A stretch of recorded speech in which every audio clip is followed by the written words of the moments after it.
ঈদের দিনটি যেন বয়ে আনে সবার জীবনে অনাবিল আনন্দ আর সীমাহীন সুখ।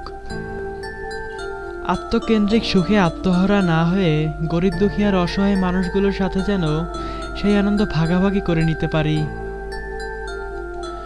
নতুন খাবার আর নতুন পোশাকে নিজেদের ভাসিয়ে না দিয়ে যেন পাশের মানুষগুলোর মাঝে এগুলো বিলিয়ে দিয়ে ঈদের আনন্দটা আরো বহুগুণ বাড়িয়ে দিতে পারি।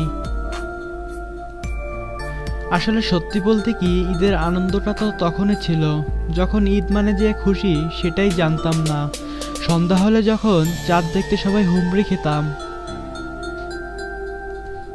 সবার আগে কে নতুন পোশাক পরতে পারে এরকম প্রতিযোগিতায় যখন নিজেদের ভাসিয়ে রাখতাম, ঈদ উপহার 1000 টাকা নয় 10 টাকা পেলেই যখন খুশিতে আত্মহারা হয়ে যেতাম, সত্যি আর সেই ছোটবেলার ঈদটা ভীষণ ভীষণভাবে মিস করি।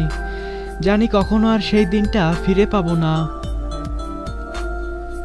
দিন শেষে গরিব দুঃখী ধনী আমরা সবাই যেন একসাথে অনাবিল আনন্দে হাতে হাত রেখে কাঁধে কাঁধ রেখে আর পাশাপাশি থেকে কাটাতে পারি আমরা। বুক ভরা সেই আশা নিয়ে আমাদের এই পরিবারের সবাইকে জানাই পবিত্র ঈদের শুভেচ্ছা। ঈদ মোবারক। যদি ভিডিওটি ভালো লেগে থাকে অবশ্যই একটি লাইক করবেন। আপনি যদি আমাদের ইউটিউব চ্যানেলে নতুন হয়ে থাকুন, চ্যানেলটিকে সাবস্ক্রাইব করে অবশ্যই সাথে থাকবেন। ধন্যবাদ সবাইকে।